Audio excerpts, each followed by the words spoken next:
Bonjour tout le monde, je pense qu'on pourrait démarrer. Donc aujourd'hui, il y aura deux présentations par les deux Mustapha.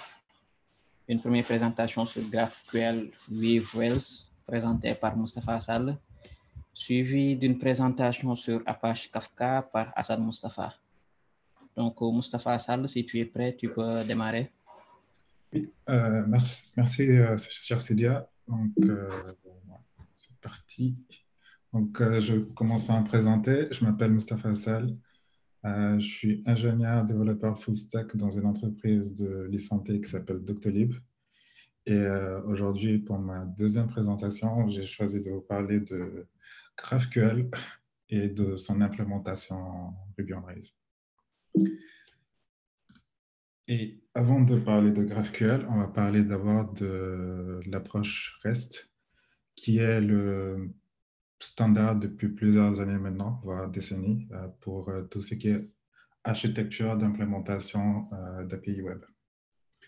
Cependant, il peut arriver que assez rapidement qu'on soit mis en face à certaines limitations de REST. Et pour illustrer tout ça, on va prendre l'exemple classique du blog. Donc, supposons qu'on a une page où on affiche une liste d'articles. Et pour chacun des articles, on afficherait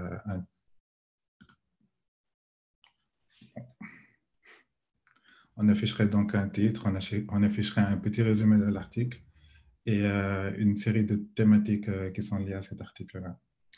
Et donc, pour implémenter ça, une approche possible, ce serait d'avoir deux points d'API. Donc, un point d'API pour avoir une liste de posts classiques et un autre pour avoir le détail sur une thématique en particulier.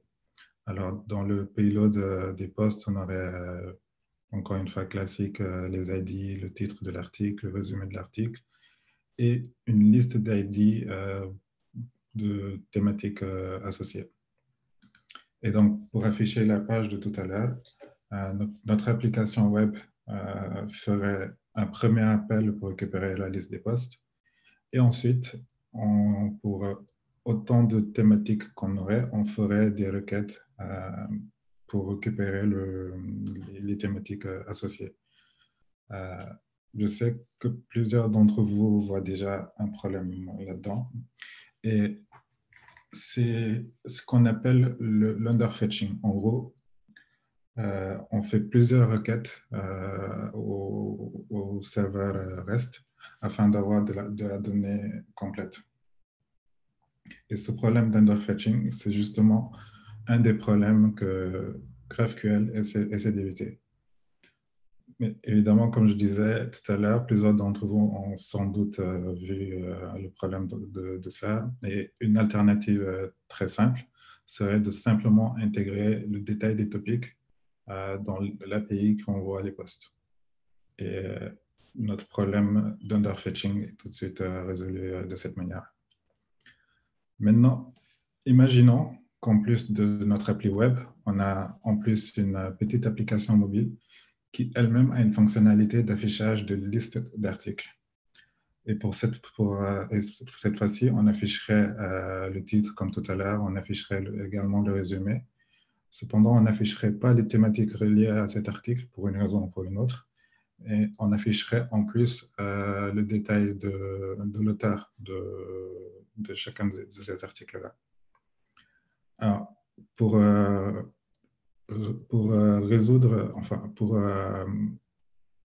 résoudre ce problème, pour avoir cette nouvelle fonctionnalité, entre guillemets, une solution simple serait de simplement rajouter le payload de l'auteur dans ce point d'API-là.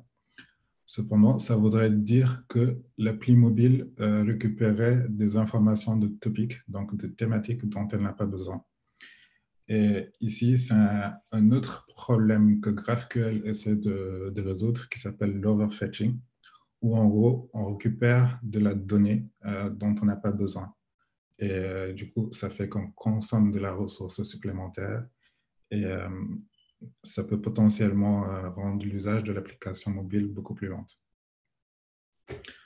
Évidemment, une solution toujours en REST consisterait à avoir deux points d'API différents. Un pour l'appli web qui fait exactement ce qu'on a vu tout à l'heure et un autre qui répondrait aux besoins fonctionnels de l'application mobile en envoyant strictement les données dont l'appli mobile a besoin.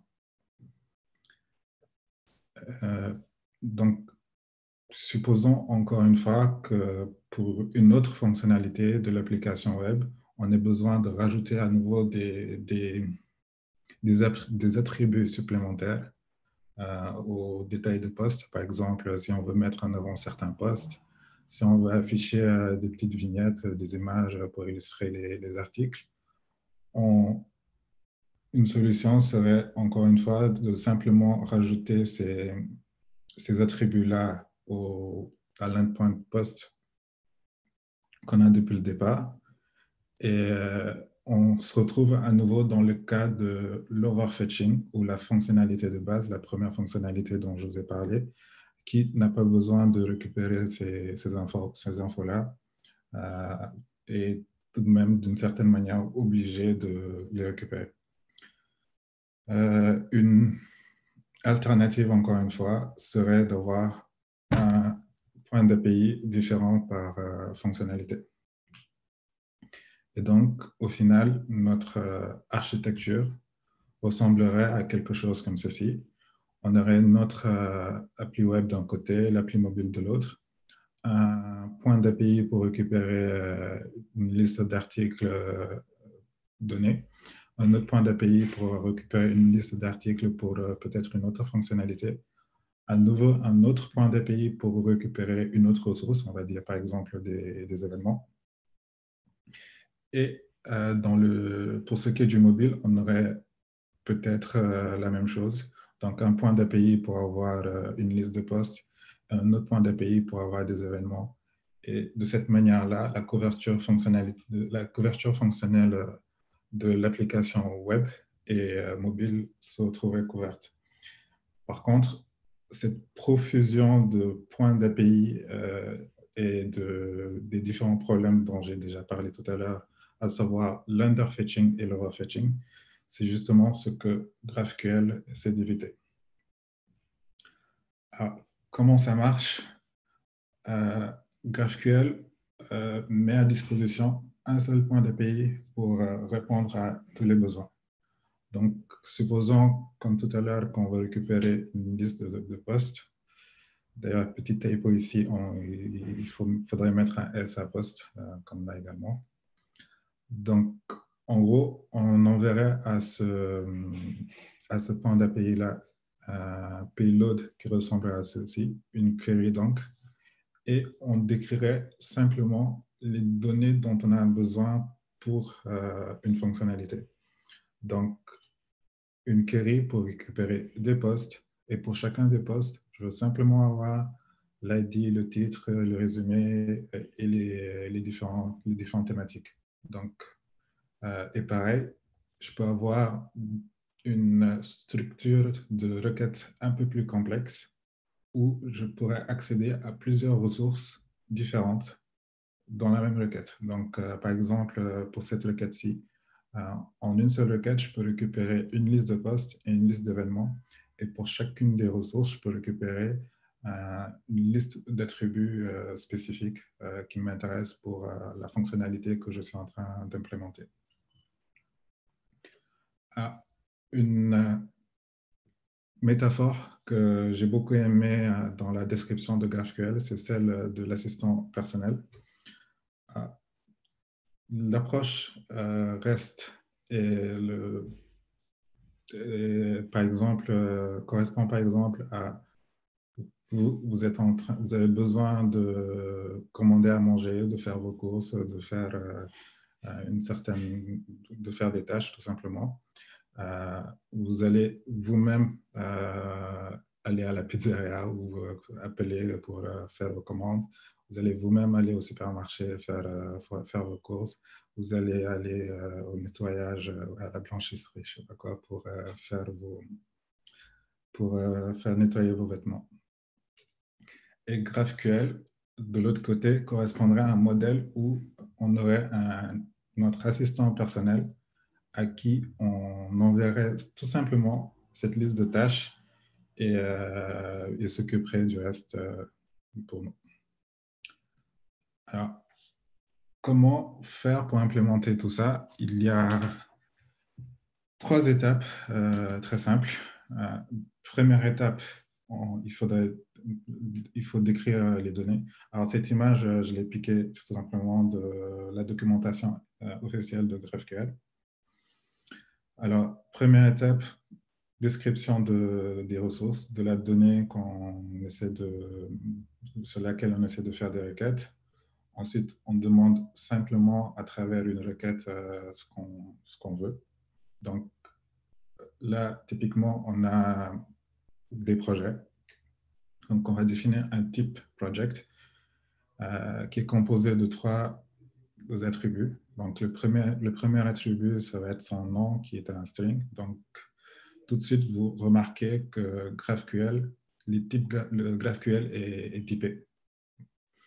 Un tagline, donc une sorte de résumé, est composé également d'un autre type qui est une liste d'utilisateurs. Donc, en GraphQL, l'accolade autour d'un type permet de dire qu'il s'agit d'une liste, tout simplement.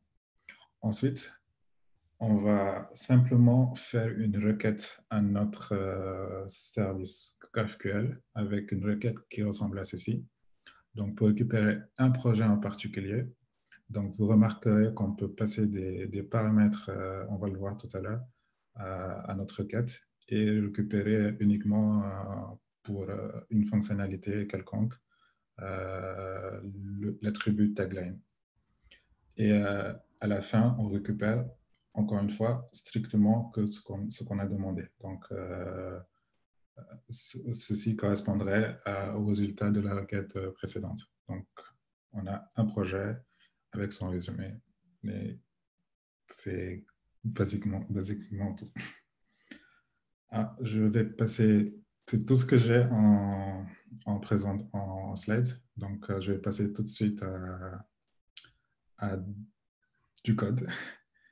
Et n'hésitez pas à m'arrêter si vous avez des questions. Je compte sur toi, cher Cydia, pour me dire s'il y a des questions sur le chat.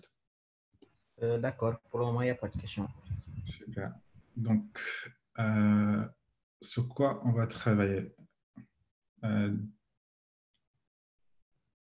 Alors, pour commencer, il faut que je repartage mon écran.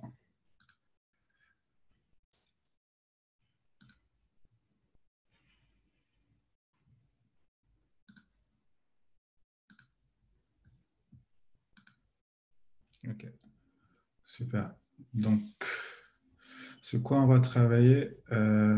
J'ai simplement mis une petite application, enfin 2 petites applications, une appli pour le backend, une autre pour le front, écrite en React, on va y arriver tout à l'heure. Et évidemment, l'appli, le backend, c'est du Rails, puisque ce qu'on va essayer de voir aujourd'hui, ça va être l'implémentation en Ruby on Rails de la spécification GraphQL. Alors, pour ça, j'ai déjà fait un setup où on a 2 modèles très basiques. On a des postes, donc je reprends l'exemple de tout à l'heure. On a l'exemple du blog, donc on a également une série d'événements. J'ai également mis du Rails Admin pour qu'on puisse facilement y accéder. Donc un post, ça ressemble à ça. Donc un titre, un résumé, le contenu du post, un auteur pour le post et si on veut la date de publication de l'article. Et pour l'event, c'est à peu près la même chose. On a le nom de l'événement, une petite description, la date de l'événement et Mustapha, on ne voit pas l'autre écran, l'autre fenêtre. OK.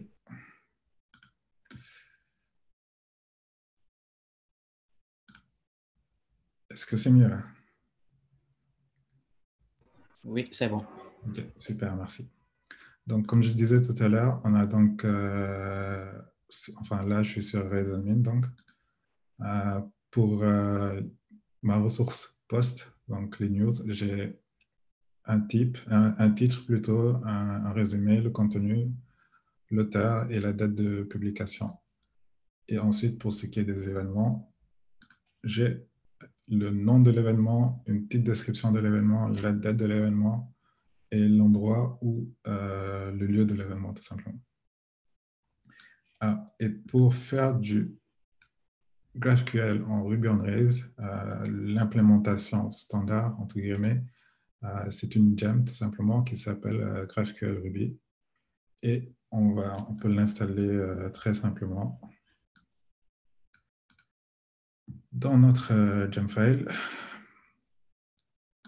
Juste là. Donc, je vais faire bundle. Et ensuite, on va générer tout ce dont on a besoin pour faire fonctionner tout ça. Donc, lorsqu'on exécute ce générateur-là, vous voyez qu'il se passe beaucoup de choses. Il a créé de nombreux fichiers, dont, enfin, il a édité le fichier root, notamment. Ce qui va nous intéresser particulièrement, c'est ce nouvel endpoint-là qui est /GraphQL, comme je le disais tout à l'heure. Tout, entre guillemets, tout va se passer dans cet endpoint-là. Il a également ajouté pour notre environnement de développement un engine qui s'appelle GraphQL, et on aura l'occasion de le voir tout à l'heure. Ensuite, un autre fichier qui va nous intéresser particulièrement, ça va être celui-ci, le query type. Je vais y revenir tout à l'heure. Donc, il a également édité le gemfile pour ajouter un nouveau truc qui s'appelle GraphQL Raise. Et je vais juste faire un bundle et relancer mon serveur.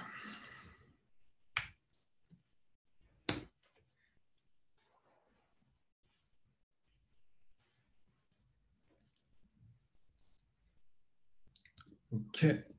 Maintenant que tout tourne, j'ai mon environnement GraphQL qui est déjà fonctionnel et avec une première requête qu'on peut déjà faire qui s'appelle testField, qui est le simple hello world de GraphQL. Et on peut simplement commencer par tester cela. Donc, comment tester? Je vais devoir éditer un autre fichier pour les assets. Et donc, pour tester, comme je disais tout à l'heure, il a monté un engine qui s'appelle GraphQL. Et c'est simplement un outil qui va nous permettre de faire des requêtes sur notre serveur, entre guillemets, GraphQL pour faire des tests, tout simplement. Donc, on peut voir ça tout de suite. Donc, localhost, mon adresse, GraphQL, connexion refusée. OK. Ça pouvait quand même se passer, apparemment.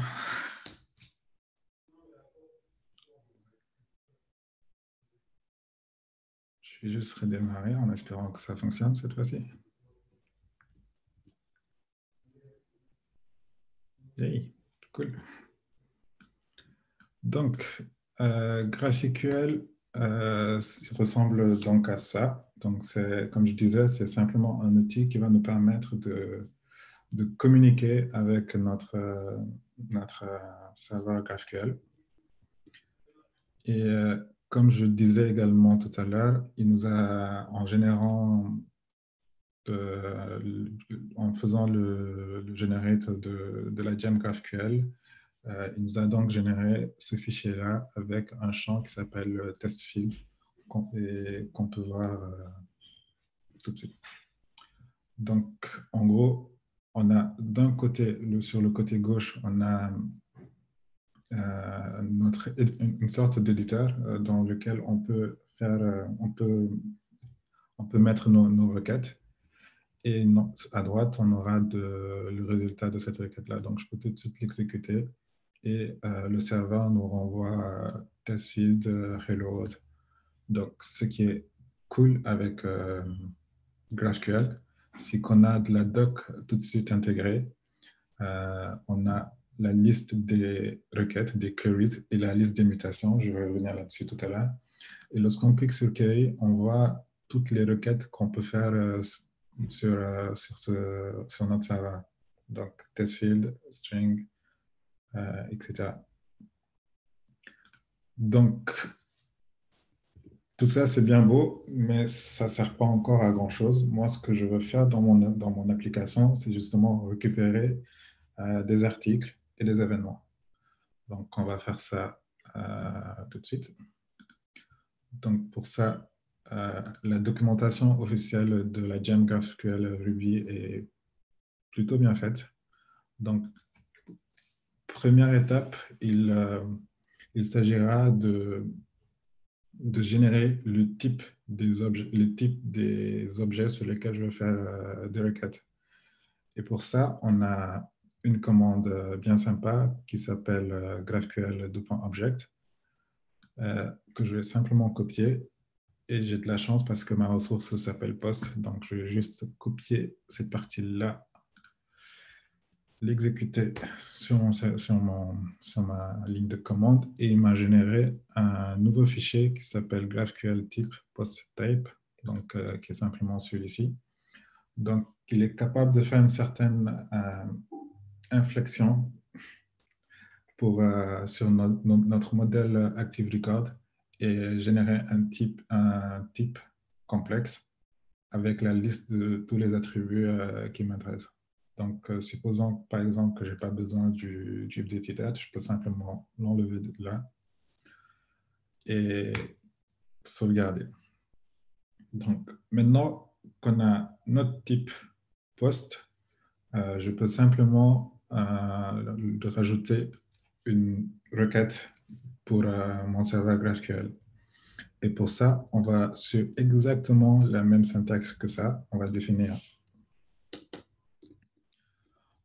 donc un field que je vais appeler post avec S cette fois, qui va me renvoyer une liste de posts. Donc, premier argument, ça va être le nom de la query. Deuxième argument, ça va être donc le type qu'on souhaite retourner pour cette requête. Et là, le type que je vais retourner, ça va être donc une liste de posts. Donc, pour le définir, donc je disais, pour une liste, c'est entre crochets. Et je vais mettre simplement mon type post qui a été généré tout à l'heure. Donc, types post type. Ensuite, nul qui va permettre de dire si ce champ, si cette requête peut être nulle ou pas, tout simplement. Et on peut, bonne pratique, rajouter une description pour cette requête. Donc, a list of blog posts. On va simplement ensuite définir une méthode qui va permettre de dire ce qu'on va faire sur cette requête-là. Donc, def post. Donc, le nom de la méthode aura le même nom que la requête. Et là, je vais simplement renvoyer tous les posts de ma base de données. Donc, là, on a créé le type post et ensuite on a rajouté la query. Donc, ce que je peux faire, c'est simplement retourner dans mon outil GraphQL. Et je peux soit enlever je vais rafraîchir pour qu'il rajoute la documentation. Et vous voyez qu'il a tout de suite rajouté ce champ-là, post avec la petite description que j'ai rajoutée tout à l'heure. Et lorsqu'on clique sur le type post, on voit tout de suite la liste tous les attributs sur lesquels on peut faire des requêtes avec les types associés. Et ce que je trouve cool, c'est que sur ces types-là, on peut également rajouter de la description pour de la doc qui sera, comme vous pouvez le voir, autogénérée. Donc, description, the title. Je rafraîchis, je clique sur query, je clique sur post. Et pour title, j'ai le texte que j'ai ajouté à la description.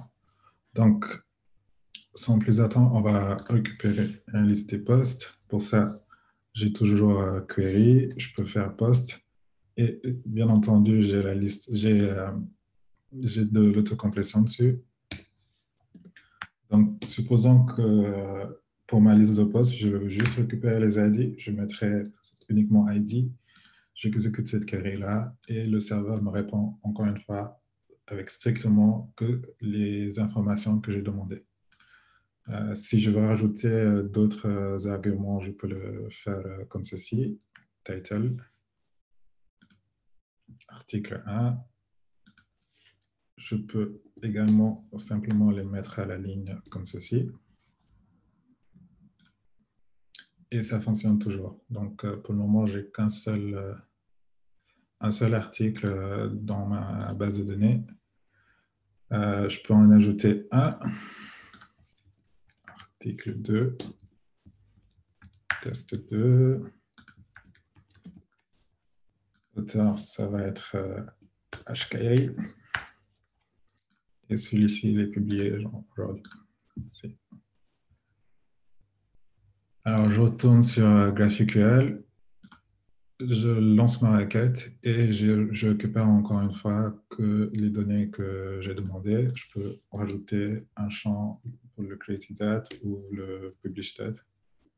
Alors, vous remarquerez également que la gem GraphQL transforme automatiquement les attributs en camel case, qui est la convention du côté de JavaScript.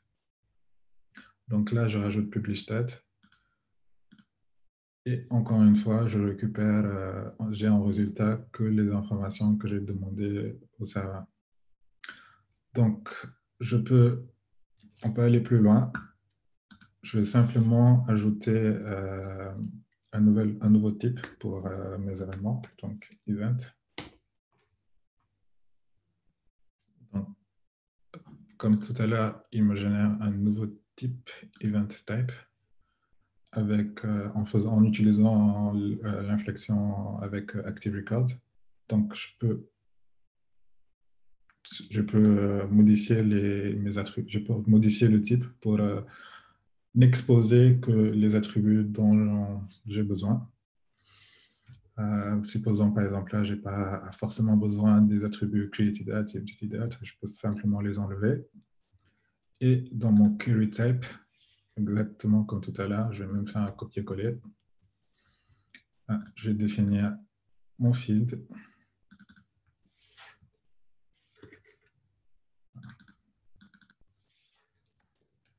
Event.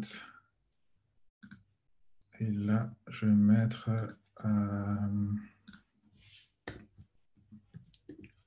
event list. Event list en description, sans oublier de mettre le bon type cette fois-ci. Et là, je mettrai event.role. Donc, je rafraîchis. Et puis, je peux, en une seule requête, récupérer à la fois des posts et des events. Donc, ça va fonctionner comme ceci. Donc, ce que je veux sur les events, ça va être peut-être les ID et le nom de l'événement. Donc, j'exécute cette requête-là. Donc, le serveur, encore une fois, répond avec strictement la donnée que j'ai demandée. D'un côté, la liste des posts avec les attributs que j'ai demandé, ID, title et le publish date. Et de l'autre, la liste des événements avec l'ID et le name. Et comme tout à l'heure, on a toute la documentation qui est autogénérée avec les différents types et attributs. next step, ce qui nous intéresserait, ce serait peut-être récupérer un poste en particulier. Donc, pour ça, on va créer un nouveau field qui va s'appeler post au singulier, qui va m'envoyer un post non nullable. Donc, description, si je veux, bloc post. Et là, je vais rajouter un bloc qui va s'appeler argument. Donc, ici, ce que je veux faire, c'est une requête qui va me permettre de récupérer un poste en particulier en prenant l'ID du poste. Donc, voilà, super, j'ai oublié la syntaxe de argument, mais c'est pas grave. La documentation est à la rescousse. Donc, argument, le nom de l'argument, le type de l'argument et le fait qu'il soit required ou pas. Ensuite, je vais simplement définir la méthode. Non. Et cette fois-ci, je vais faire un post.find ID. Et la méthode, elle va donc prendre en paramètre en query params, donc le nom de l'argument que j'ai défini. Donc, un peu comme les fields, un argument est composé en premier du nom de l'argument qui sera passé donc en keyword argument à la méthode. Le type de l'argument, ici c'est ID, et le fait qu'il soit required ou pas. Donc, je sauvegarde ça et je retourne sur GraphQL. Je recharge ma page et c'est cassé. Ouais, donc il manque un post type là. Cool. Donc là, à présent, j'ai un nouvel endpoint, enfin, entre guillemets, qui permet de renvoyer un post en particulier. Donc, je peux simplement le rajouter là. Je peux même enlever ce qui ne m'intéresse plus, mettre post, passer en paramètre un ID d'argument. Je suppose qu'un devrait fonctionner. Et en attribut, je souhaite récupérer que le titre de l'article. Donc, j'exécute et je récupère encore une fois strictement que la donnée que j'ai demandée. Alors, GraphQL est un outil très sympa, mais personnellement, je préfère un autre outil qui s'appelle Altair, qui ressemble à ça. Donc, je vais rafraîchir la doc. Et c'est tout rouge partout, je vais supprimer ça. Donc, comme GraphQL tout à l'heure, sur la droite, on a la doc. Ensuite, on a la liste des queries, des champs sur lesquels on peut faire des requêtes. Et je peux simplement cliquer sur Add Query là pour qu'il le mette automatiquement sur la partie éditeur. Et je peux enlever des informations qui ne m'intéressent pas, peut-être le created date, l'updated date. Donc, garder le content, pourquoi pas. J'exécute la requête et c'est cassé. Pourquoi c'est cassé?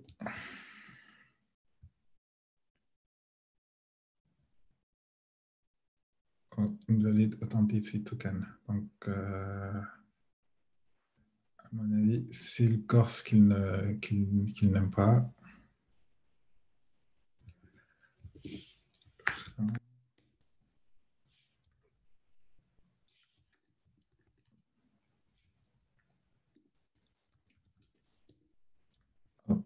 Je vais juste désactiver ça. C'est pas le corse, c'est le CSRF token. Donc, je load, je syndicasse. Ouf, ouais, ça marche cette fois. Donc, j'ai ma liste de postes avec les champs que j'ai demandé. Et C'est cool. Donc, je peux faire la même chose pour récupérer un event en particulier. Donc, l'ID.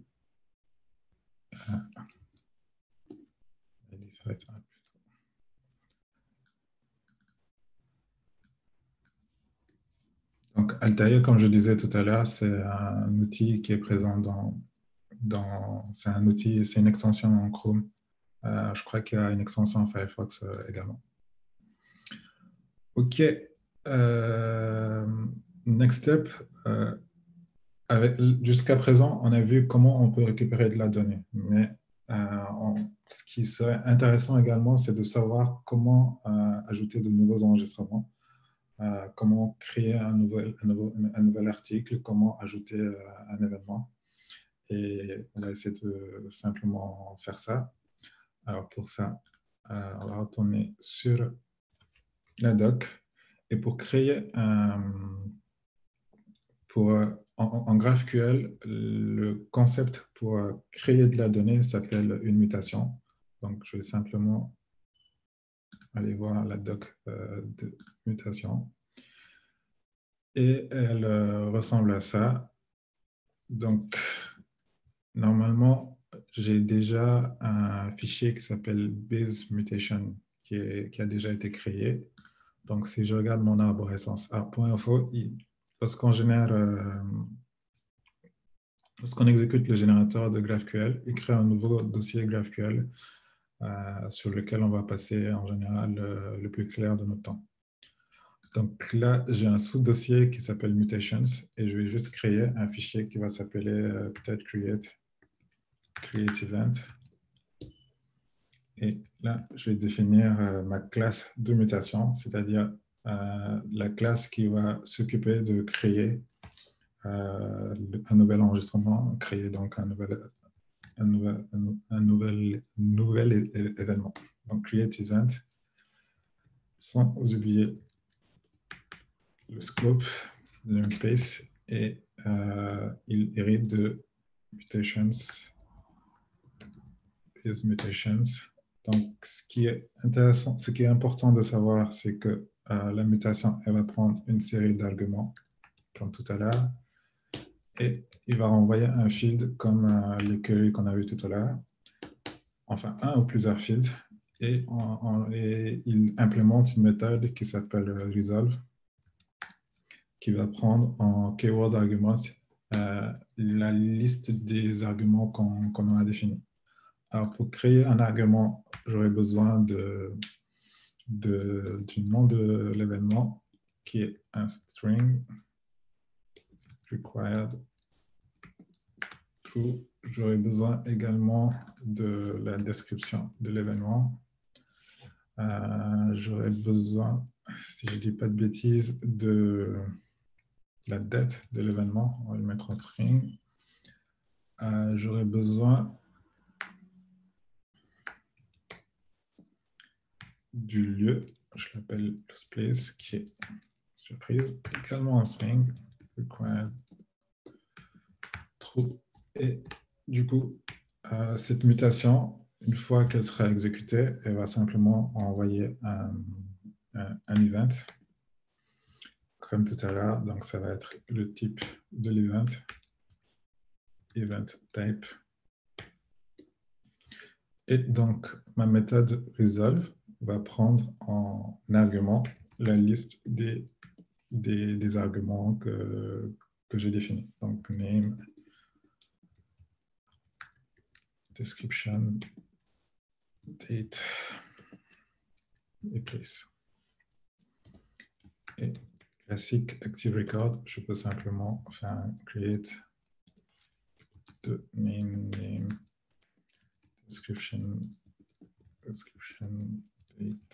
date, place.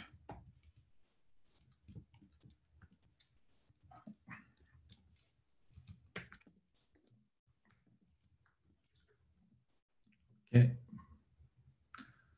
On va tester avec, je pense, avec très peu de chance que ça marche. Je reload la doc. Je vais à la page d'accueil. Donc, tout à l'heure, on regardait des queries. Maintenant, on va la partie mutation. Il n'a pas rajouté la mutation. C'est normal parce que je ne lui ai pas dit de le rajouter. Donc, ça se fait dans un fichier qui va s'appeler mutation type. Donc, tout à l'heure, on travaillait dans un fichier qui s'appelle query type. Donc, dans mutation type, exactement comme tout à l'heure, je vais définir un champ de mutation. Je vais appeler create event qui va renvoyer et je vais lui passer en argument un keyword argument qui s'appelle mutation et je vais simplement lui donner la classe qui va s'occuper de gérer cette mutation-là plutôt que de le faire en inline comme ceci. Donc, le nom de la classe, ça va être mutations create event. OK.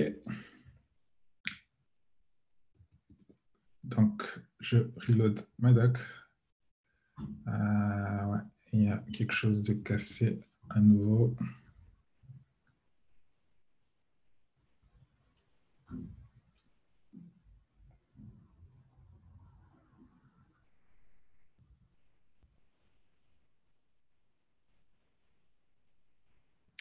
Unexpected parent type.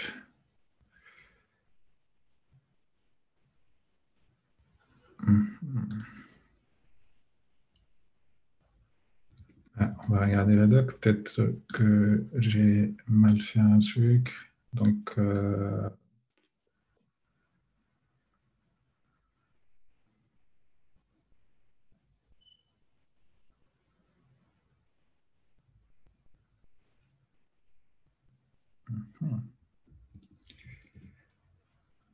alors, je vais simplement re-regarder ce que j'ai fait. Unexpected parent type.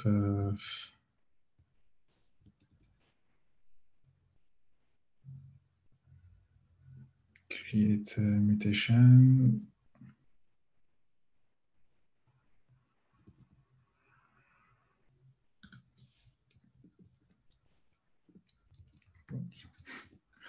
Si j'en doute.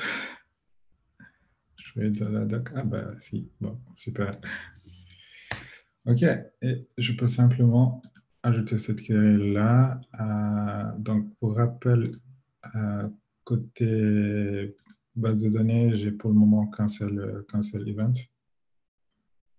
Et ouais, Altair. Donc, là, en input, je vais définir les paramètres de la mutation. Donc, vous voyez qu'il le souligne tout de suite en rouge parce qu'il s'attend à récupérer un payload de type create event input. Donc, comme tout à l'heure, l'input est documenté par la doc automatique. Donc, je peux simplement rajouter les différents attributs ici en écrivant name de Ruby meetup numéro 8. Il est toujours souligné parce que j'ai défini des champs comme required et que je ne les passe pas encore. Donc, il s'attend à voir description, date et place en plus. Donc, je vais simplement les lui fournir. Je ne sais pas c'est quand le prochain meetup. Je vais dire le 1er novembre. Le place, je ne sais pas où ce sera, mais je vais mettre chess pour changer.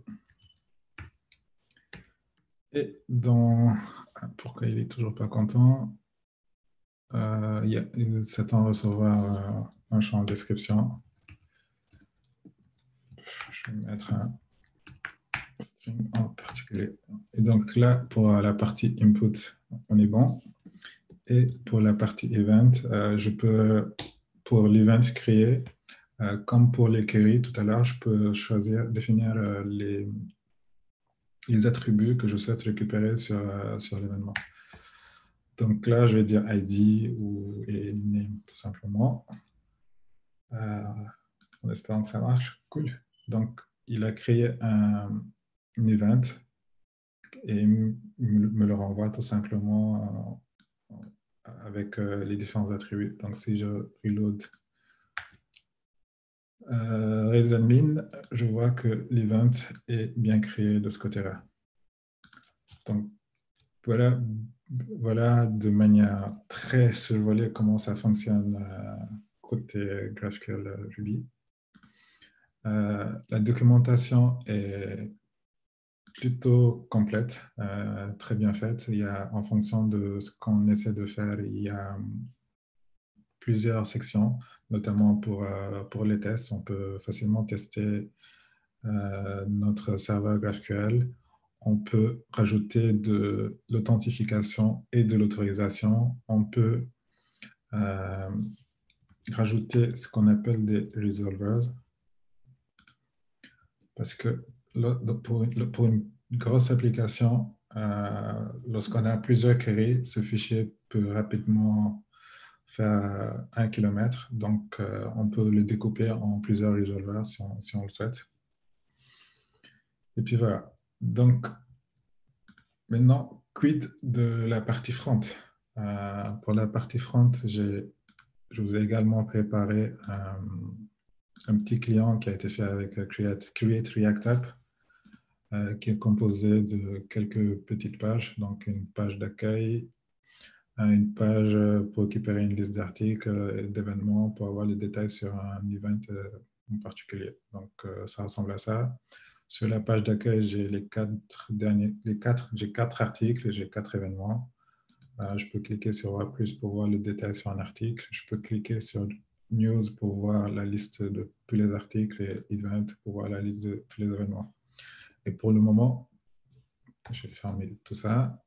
Pour le moment, tout ceci est statique, dans le sens où pour la liste des événements, en gros, je ne me suis pas plus cassé la tête que ça. Pour les articles, j'ai une sorte de fixtures en local que je récupère comme ça. Et ça, on n'en veut pas. On veut connecter donc notre application en front-end à la partie back-end. Et pour ça, en React, il y a 2 principaux outils qui existent. Il y a Relay, donc qui est l'outil par défaut, enfin, qui est utilisé chez Facebook.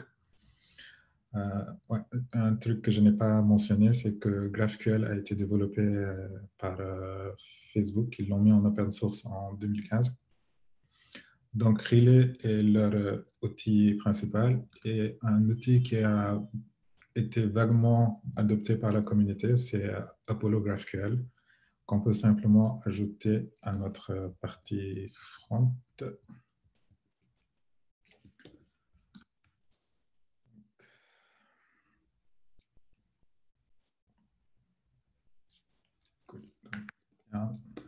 Donc, pour l'ajouter, il y a principalement 2 bibliothèques.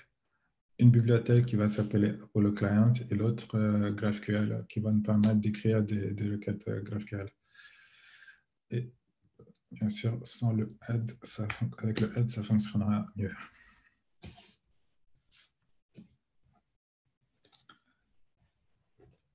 OK. Super. Donc, j'ai ma bibliothèque Apollo. Donc, première étape, il suffit simplement de rajouter, de créer un client GraphQL. Donc, pour cela, je vais me rendre à la racine de mon projet. C'est celui-ci. Donc, je vais simplement créer le client comme ceci. Lui définir l'URL de mon endpoint, c'est http localhost 8000 et GraphQL. Donc, et ce qui est cool avec Apollo, c'est qu'il permet de mettre en cache des requêtes si vous le souhaitez. Et en gros, lorsque vous récupérez une fois un poste, il peut le mettre en cache. Et lorsque vous faites la même requête, il récupérera simplement les postes en passant par le cache. Et vous pouvez il y a bien sûr plein de techniques dans la documentation pour invalider ce cache. Donc, j'ai défini mon client et je vais juste simplement le connecter à mon appli React en utilisant le provider, donc Apollo Provider, l'importer et le rajouter là, Apollo Provider Client.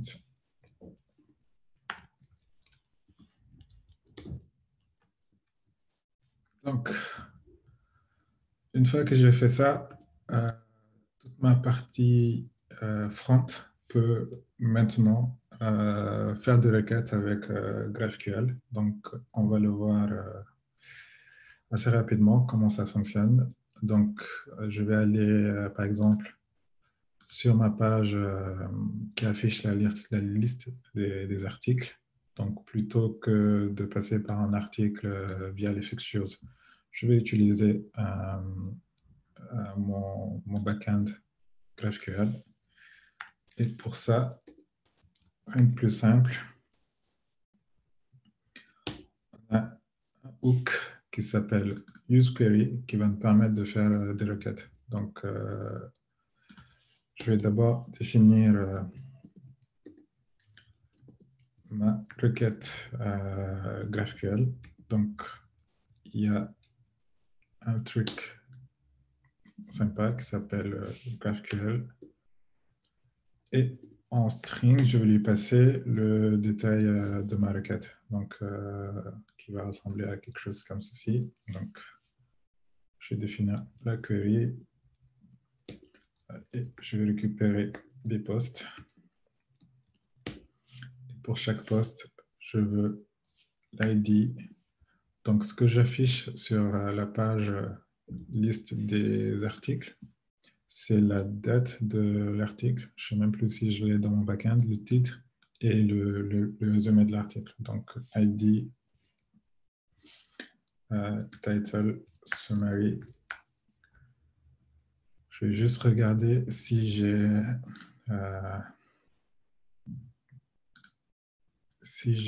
la date de l'article. Post. Non, je ne l'ai pas. Ben, je vais simplement... Ah, si j'ai le publish date, ben, je vais prendre le même attribut. Pourquoi est-ce qu'il n'est pas content? Ah, je crois qu'il n'a pas importé le bon... en même temps, je n'utilise pas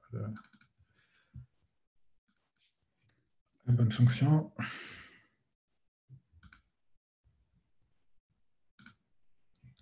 Parfait.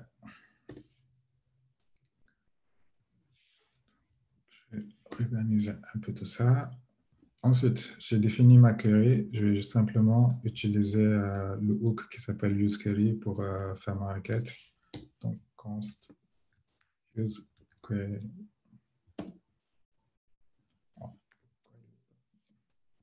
Bon, bah, tant pis. Ah, évident. Ensuite, je vais lui passer en paramètre la query en question. Donc, query. Et j'aurai trois variables. Une variable loading, une variable error et une variable data. Donc, lorsque ce composant va être monté, il va exécuter tout de suite la query. Et si la query est en cours de chargement, on va renvoyer un texte. Please wait.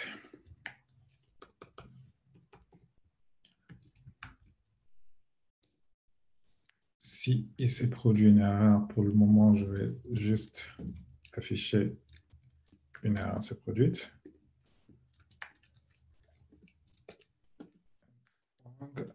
Et si tout se passe bien, normalement, dans Data, j'ai le détail de mon article.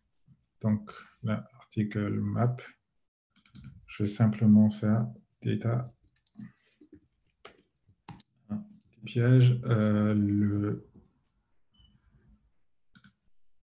Donc, lorsque je récupère la liste des articles,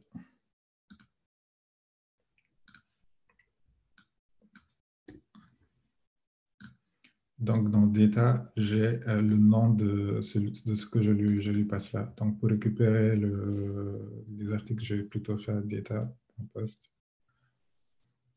Et il n'est pas content parce que il a un type any. Donc, article list item va prendre la liste de ces articles-là. Et ce composant ressemble à quelque chose comme ça. Donc, plutôt que date, ce sera published date, published date plutôt. J'ai title, summary, etc. Donc, il n'est pas content parce que le type que j'ai défini, il prenait un champ date plutôt que publish date. Changer. OK, voyons si ça fonctionne.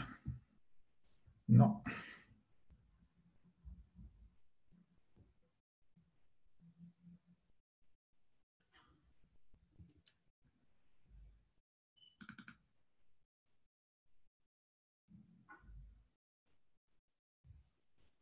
Alors, published at article type. Est-ce que je l'ai mal orthographié?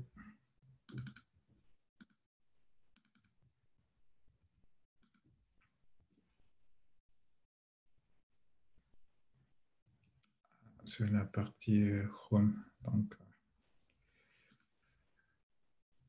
yep. Le problème est là. Donc, le problème, c'est que dans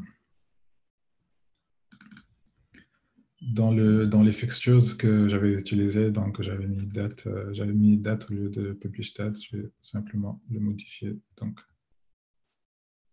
right. Ouais, yes, ça fonctionne mieux. Donc, petite page qui est connectée à notre backend GraphQL. Et avec, on peut simplement récupérer la liste des articles que nous avons en base de données. Donc, grosso modo, c'est tout. C'est tout ce que j'avais à présenter. C'était vraiment une crash introduction. Pour aller plus loin, je recommanderais la documentation officielle de GraphQL. Elle est plutôt sympa. La documentation d'Apollo, les documentations d'Apollo et de GraphQL sont également bien écrites pour différents cas d'utilisation. Et pourquoi GraphQL? Enfin, GraphQL est utilisé par une série de grands acteurs de la tech aujourd'hui, notamment Facebook, qui, bien entendu, l'a inventé, GitHub, Shopify, Coursera, etc. Donc, voilà. Donc, j'ai parlé un peu tout seul pendant quasiment 1 heure, donc je ne sais pas si vous avez des questions. Donc, cher Sidia, à toi le micro. OK, merci Mustapha pour cette présentation très claire. Donc, il y a quelques questions de Mohamed Gueye qui demandait comment se fait la gestion des erreurs et voir s'il est possible de faire des jointures. Et si GraphQL utilise le protocole HTTP, je pense que Hassan Moustapha a déjà répondu à ces questions. C'est bon, Mohamed Gueye? Oui, donc effectivement, il utilise du HTTP classique comme REST. En REST, il a une grosse similitude au REST, c'est qu'il a un endpoint GraphQL et en gros, toutes les requêtes donc HTTP passeront par cet endpoint-là. Alors, je crois qu'il y avait une autre question dont tu m'as parlé, mais que je n'ai pas retenue. Si on peut faire des jointures. Oui, on peut faire des jointures. Un cas très basique, ce serait par exemple sur les posts, on peut avoir plusieurs commentaires. Donc, je génère un modèle qui va s'appeler comment, qui est relié post qui a un auteur et un content. Donc, dans mon modèle post, je vais simplement rajouter un has many post. Le comment il a déjà le belongs to post. Et Many comments. ouais, merci. Et dans mon, je vais générer mon type comment.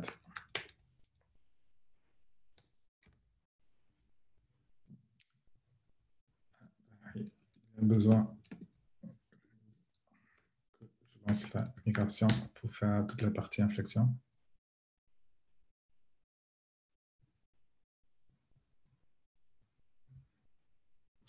Super.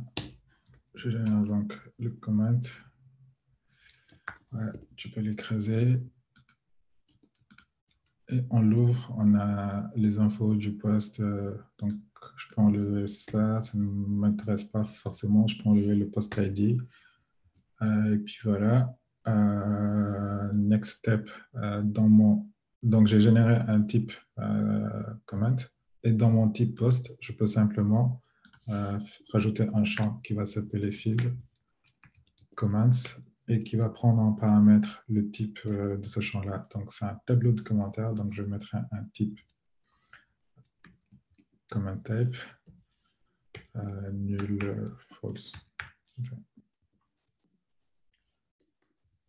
Et je peux tout de suite aller sur Altair.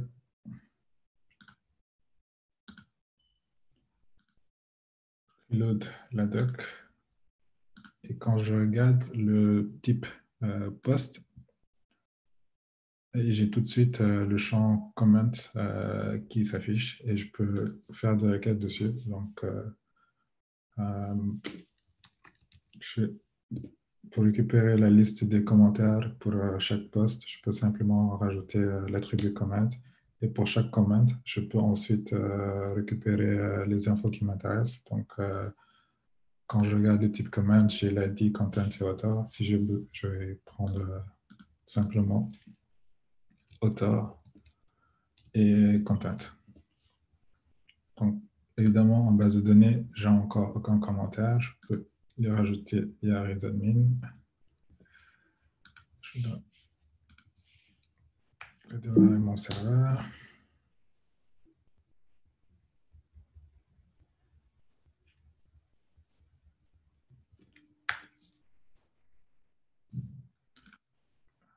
Donc, pour un post, je vais prendre le premier. Ajouter un commentaire.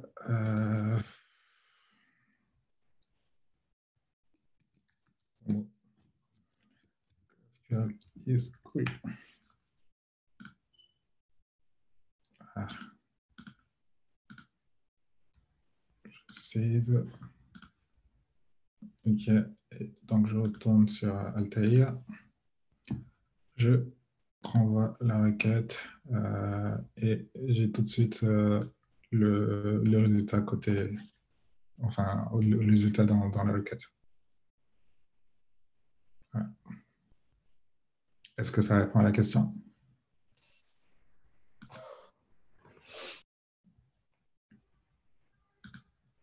Je pense que c'est bon. OK, c'est vrai. Il y avait une autre question de Cher Célia aussi qui demandait si on peut faire des restrictions par colonne et par ligne. Par exemple, si on va cacher une colonne pour un profil spécifique, est-ce que c'est possible de le faire et sur les lignes aussi? Oui. En gros, après, dans la partie query type, tu peux rajouter une couche d'autorisation dessus, par exemple Pandit. Et tout à l'heure, j'ai mentionné l'authentification. Donc, on peut faire une authentification en passant par le contrôleur de base enfin, de GraphQL et passer en contexte un objet current user. En fonction de cet utilisateur-là, tu peux restreindre déjà les lignes en utilisant Pandit notamment. Et pour les colonnes, dans la documentation, il parle de la partie autorisation où tu peux, de manière tu peux programmatique. Voilà. En gros, tu peux cacher certains champs à certains utilisateurs s'ils n'ont pas accès à la fonctionnalité. Ouais. Enfin, ou s'ils n'ont pas les autorisations nécessaires. Ok, et ça va générer une erreur ou bien comment ça marche, ça se comporte côté client? Côté client, en gros, enfin, ça ne va pas générer d'erreur, il n'aura simplement pas accès à l'attribut en question. Ce sera comme si tu essaies de récupérer ici un champ qui n'existe pas. Field Autora doesn't exist on type post. Donc, en gros, le client, ouais, ça va générer une erreur GraphQL donc, que le client pourra intercepter. Et ce sera une erreur de ce type-là, le type que tu as demandé. Par exemple, supposons que pour l'utilisateur connecté, tu ne veux pas qu'il ait accès à l'auteur. Donc, ça générera une erreur de ce genre-là. Field author does not exist on type post. Ou tu peux faire des messages un peu plus customisés si tu préfères. Voilà. Ok, c'est bon, c'est clair. Merci. Il n'y a pas d'autres questions, les gars?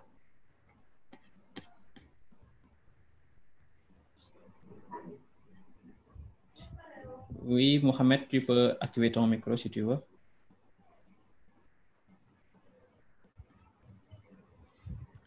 Allô? Allô? Oui, oui. Allô? Entends. Oui, salam alaikum. Merci Moustapha pour cette présentation.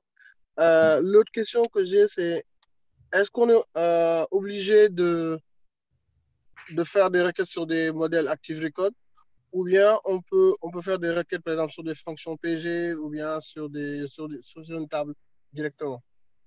Alors, clairement, non. Tu n'es pas obligé de faire des requêtes sur des modèles Active Record. Alors, un exemple tout bête, ça va être le Hello World. En gros, tu peux définir ton champ et dans ta fonction, tu récupères des données d'à peu près toutes les sources que tu veux. Ici, notamment, c'est une source entre guillemets statique, un simple string Hello World. Tu peux définir un champ, je ne sais pas, calculate. J'ai vraiment aucune idée de ce que je suis en train de faire, qui renverrait peut-être un string ou un type, en tout cas, que tu aurais défini à l'avance. Et dans ta méthode, tu récupères ta donnée d'absolument où tu veux. Donc, ça peut être, donc, comme tu dis, une fonction PG, ça peut être une de Redis, ça peut même être de la donnée qui vient d'ailleurs. Donc, par exemple, même dans tes types, tu peux rajouter des fields qui sont calculés, soit directement sur ton modèle Active Record ou même à partir de là, il s'agira simplement de rajouter la méthode qu'il faut. Donc là, par exemple, ça va être field likes, ça va être integer, new, false, etc. Et là, tu renverrais par exemple 10. Et en gros, ce qui est important de faire, c'est simplement définir les types que tu veux et la source de données GraphQL sans manque.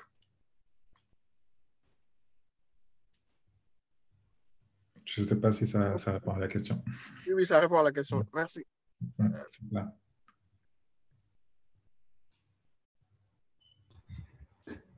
Ok. S'il n'y a pas d'autres questions, on peut passer à la présentation de Hassan Moustapha, s'il est prêt. Encore merci Moustapha Sall. Donc, la vidéo sera disponible sur YouTube. Et si vous avez des questions, vous pouvez ajouter un commentaire ou bien inbox Moustapha Sall sur son Twitter ou bien intégrer notre groupe WhatsApp.